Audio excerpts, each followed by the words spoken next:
Great to have you back on the morning show here on the Rise News. And we're changing the conversation now. Nigeria, Africa's biggest economy, relies heavily on oil as its main source of foreign exchange earnings and government revenues. Following the 2008-2009 global financial crisis, the banking sector was effectively recapitalized and regulation enhanced. Since then, Nigeria's economic growth has been driven by the agriculture, telecommunications, and services sectors. Economic diversifications and strong growth have not translated into a significant decline in poverty levels. Over 62% of Nigeria's over 180 million people still live in extreme poverty. Very subtle there, this one. Nigeria's gross domestic product GDP growth rate dropped to 1.94% in real terms in the second quarter of the year 2019 compared to 2.10% in the preceding quarter. And according to the National Bureau of Statistics, this represented a minus 0.16 percentage points contraction of the economy in the GDP report for the second quarter in 2019, which was released by the statistical agency today, compared to the corresponding quarter of 2018, which recorded a growth of 1.50%. The growth observed in the second quarter indicates an increase of 0.44 percentage points, while the oil sector accounted for 8.82% of growth in the second quarter. The non-oil sector contributed 91.18% to GDP. Daily oil production also dropped to 1.9 million barrels per day, compared to 1.99 million barrels per day in the preceding quarter. Well, recently, President of Nigeria, Muhammadu Buhari, set up an Economic Advisory Council while dissolving the erstwhile Economic Management Team. Now, the Advisory Council is to advise the President on economic policy matters and will report directly to him, a move that has been widely commended. Well, joining us now to discuss the state of Nigeria's economy is Professor Ndubuisi Nwokoma, Director at Center for Economic Policy Analysis and Research, University of Lagos, Nigeria. Good morning, sir. Thank you so much for joining us. Thank you for inviting me. Thank you very much. Let's just begin with this recent move by President Muhammadu Buhari. Well, one of the latest moves by him. The Economic Advisory Council is yet to be inaugurated. A date is yet to be released for the inauguration. But that aside, why do you think that the Economic Monitoring Team, EMT, failed? Well, it failed, or maybe in terms of the composition. I don't know whether I want to use the word failed. I think it's like try to put square pegs in square holes. I think that should be the focus, because these are political appointees, ministers, who actually had to say yes to the big boy, to the master up there, as against having experts who have to look at things objectively and be able to advise the president.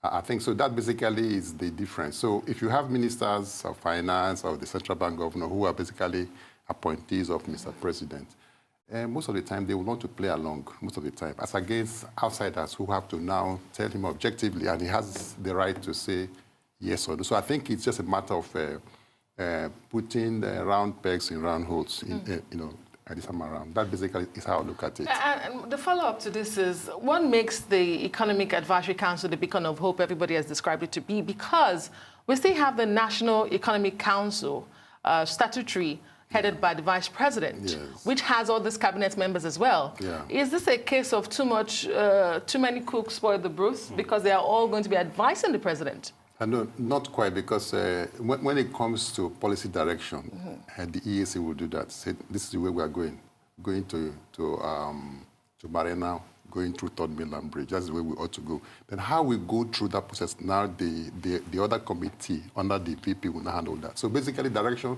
how should the economy run? Do we need to be market-focused or to have development planning? How do we get to where we want to get to? The EAC will handle that. Take a look at the issues, look at all the variables, and say that, yes, given the scenario in the economy, I think, Mr. President, you should be doing ABC.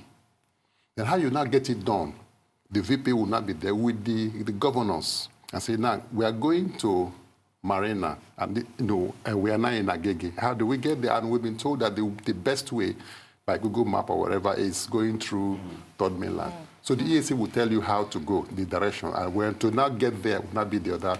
So I think there's no contradiction. Right, let's talk about the state of the economy. Yes. We speak today. Yeah. Recently, a news story came out that we're still trying to borrow some more money from the World Bank, despite the debt burden will have about 81 billion. A lot of people say there's a ticking time bomb. What's a ticking time bomb? The population is growing about 3%. The economy is growing less than 3%. 1.94. So 1.94. And that's the ticking time bomb. I mean, how do you juxtapose this? We've seen the antecedents all over the world, where population starts to grow higher than economic growth. Yeah. It is almost a pariah waiting to happen. I mean, how do you balance this out? I think there's a problem. I want to agree with it. There's a problem that the government need not sweep under the carpet. That's a big problem. We have about over 25 trillion as our public debt. And I think it's the important thing now, or the implication now, is how it affects the present. And that's the issue of debt service payment vis-a-vis the revenue of government. If you are earning 100 naira as revenue now from oil and other sources, and you are paying about half of that to service debts you incurred yesterday, how much do you have left? 50 naira to now run the budget and run the economy. So increasing our debt portfolio or our debt burden, it has a present impact for us in terms of how we're able to live today, as well as also impact on our children, the next generation, because they have to pay these debts. And so, number one, we need to be cautious. Number two, even if we have to do that, we should do that to invest in infrastructure, so that those things can actually expand our capacity to produce. So you now want to address the issue of the railways, and you take money targeted at the railways, you build the railways, it makes people to be able to move freely. Or you want to build the feeder roads to be able to enhance agriculture. So we know that this money is being borrowed. Yes, it affects our current spending, but we know that this is going to expand our capacity. Agriculture can now be enhanced. We can enhance movement, we can enhance other sectors. That actually will be, if at all we have to borrow. All right. A follow-up to that will be the fact that we haven't done that over the years. I mean, look at Lagos-Ibadan Expressway. It's been over 10 years now. I was talking to a Chinese friend of mine that says there's a popular saying in China that said, if you want to make a fortune, build a road. But there has been a dearth of infrastructure. We have a social investment program that has been pushed under the Ministry of Humanitarian Affairs now, but it's not really affected the lot of the people. I mean, is there like a silver bullet, or there's going to be many ideas to be able to restart this economy in the next 4 years? Well, I have a problem with that, that program, social investment. I have a problem because of passive leakages. Because you just take money and you are sharing, who are the beneficiaries? And we're also aware that the First Lady had actually raised some questions as regards that kind of that program, and he even said that is it Adamawa State or Bakau? They say, who are the beneficiaries? Where are they? We hear that so much money has been distributed to the vulnerable. Who are the people? So there are question marks, and it looks like a kind of a leakage, like a basket trying to gather water. So I have a problem with that. And I think as a country, if we are focused, what we should be doing now, if this government will just take the issue of infrastructure and knock it out. Everybody virtually everybody in Lagos has a cell phone. And we know Obasanjo knocked that out. Even though there were other areas he could have done better, but at least we can attribute one thing to him, that yes, under his watch, without even spending money, just open up the space. And then everybody can communicate. I can call New York right away without even needing to go to Marina and all that. So if this government can knock out infrastructure, just be able to focus on it, get the railways working. We only hear of these railways. They're not working. We only know from Iju, even Iju to Abeokuta is still not even up to Ibadan. And we've been hearing all this for the past 4 years. We've heard about Lagos Calabar. It's just, we're hearing about it. We're talking about Port Harcourt. These are just matter of talk. Well, it's good to start from talking.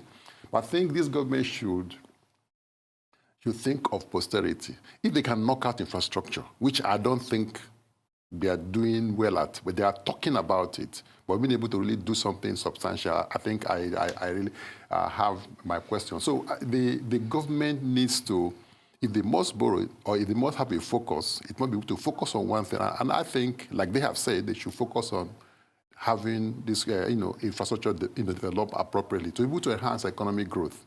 And unless that is done. So sharing money about, to me, may not be the way. There are people who are vulnerable. What you need to do is to open up the space and create jobs. People will be able to earn their own income.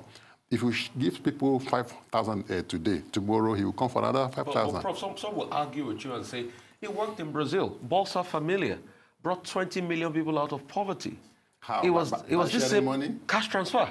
Cash transfer. So they will argue, and the federal government will argue, say, it's the Brazilian model we're using. It's conditional cash transfer to people that need it in society to stimulate the economy, increase their spending power, increase the vitality of the economy, and that's the way the economy works. I agree. It must be done pari passu in conjunction with getting the environment working. You cannot just have the economy operating on cash transfers without opening up the environment. Now in Nigeria, the critical problem now is a high level of uncertainty in the economy.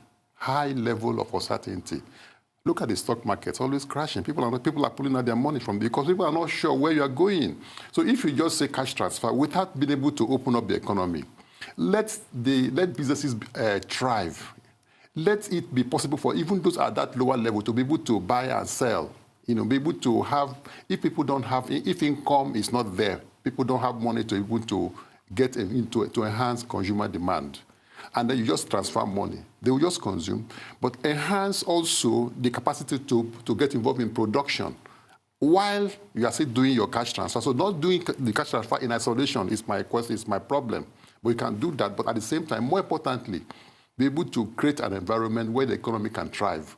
Then, both will take us out of the woods. Okay, so bringing it back to the Economic Advisory Council that was set up. Now, it's one thing to set up a committee, yes, and it's one thing to, listen to the recommendations. Now, a bulk of the new Economic Advisory Council are free market capitalists, and we know that they've been very staunch vocalists of Buhari's fiscal policies in his first 4 years. Yeah. So, do you think an ideological clash between the president and the team is inevitable?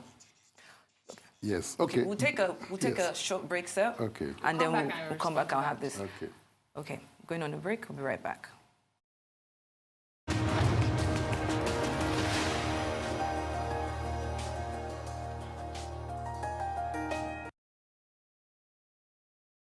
Welcome back to the morning show here on Arise News. We're still joined in the studio with Professor Ndubuisi Nwokoma, the Director at Center for Economic Policy Analysis and Research at the University of Lagos, Nigeria. Now, before the break, I was asking about the fact that the EAC, members of the EAC who have been staunch advocates against the Buhari administration, how they ran the economy in the first 4 years. Wouldn't there be a clash of ideologies looking at it now? Yes, something must give in. Something must give. And I think if you take a look at the beginning of this current administration, I mean, the first term, and you see what happened, we must concede that Buhari did inherit a bad situation. Well, not as bad, but at least something bad. It was not as we would have desired. But in my opinion, he made it worse.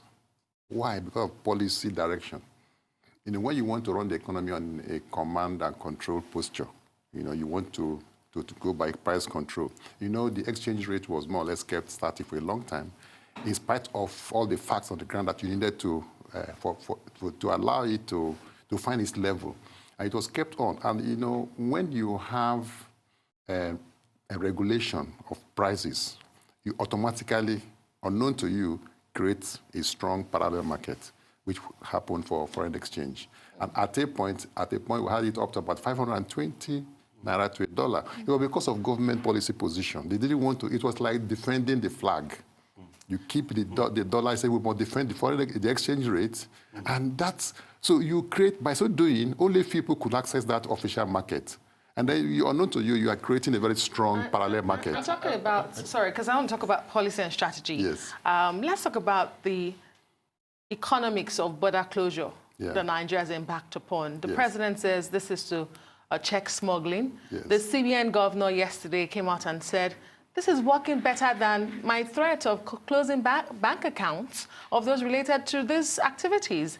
ECOWAS has come out to say, you may close your border, but smuggling will not stop. The Nigerian Bureau of Statistics says we haven't seen much of a difference with the inflation figures, but they also quickly added that the days they put into consideration may have affected that. Now, critically speaking, Was this a hit or a miss economic strategy by the Buhari government? I don't think... It's a month today. Yes, I don't think it was absolutely necessary.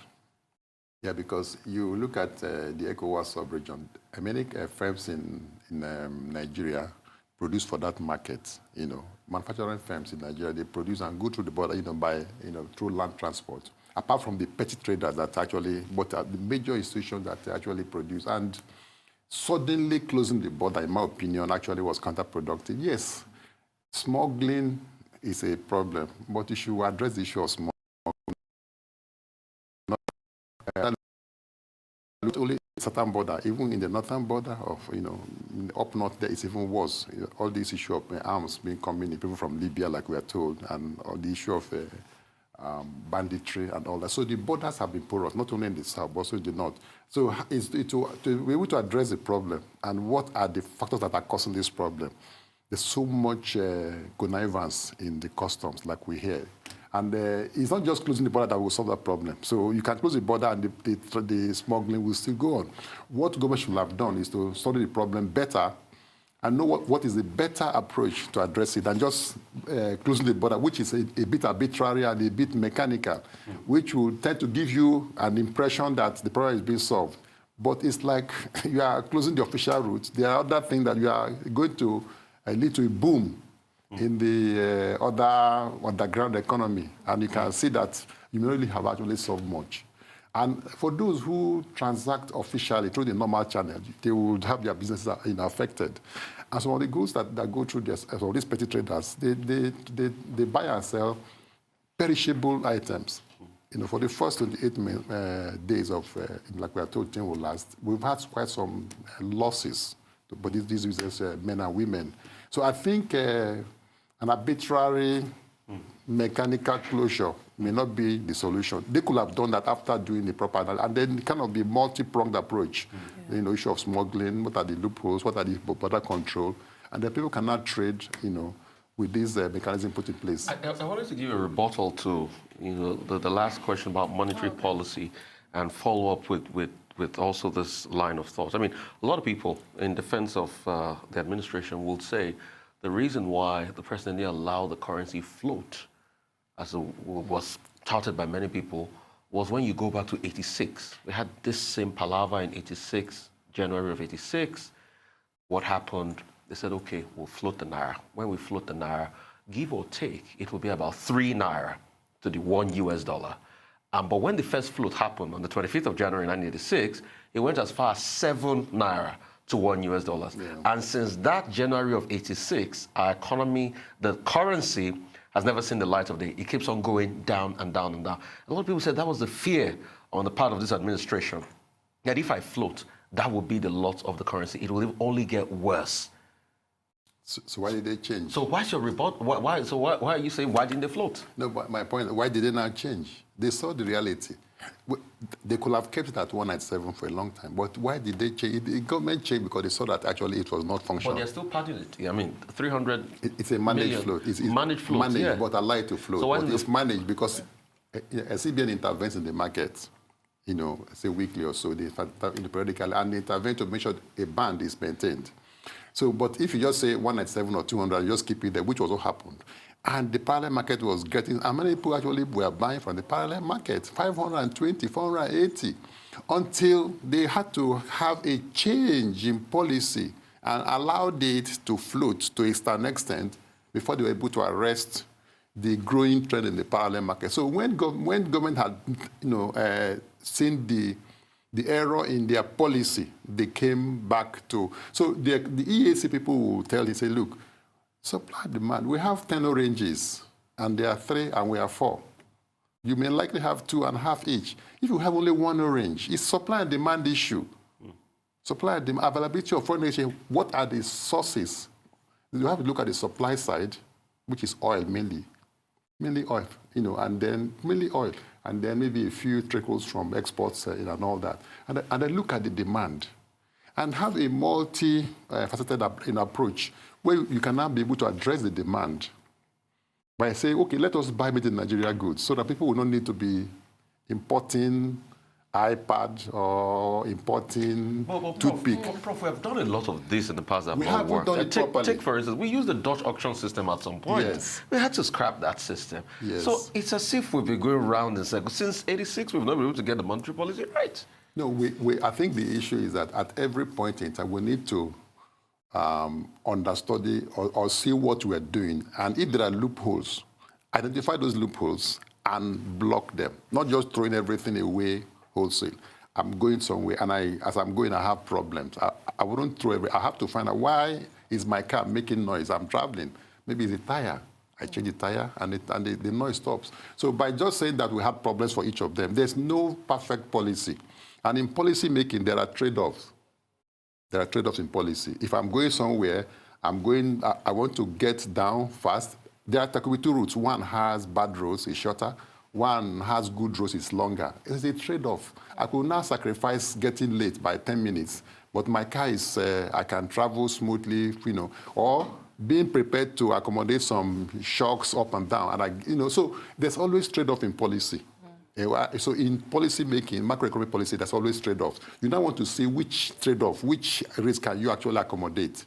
But for this particular committee, the president has already changed midstream. And they are saying that you cannot do command and control at this point in time.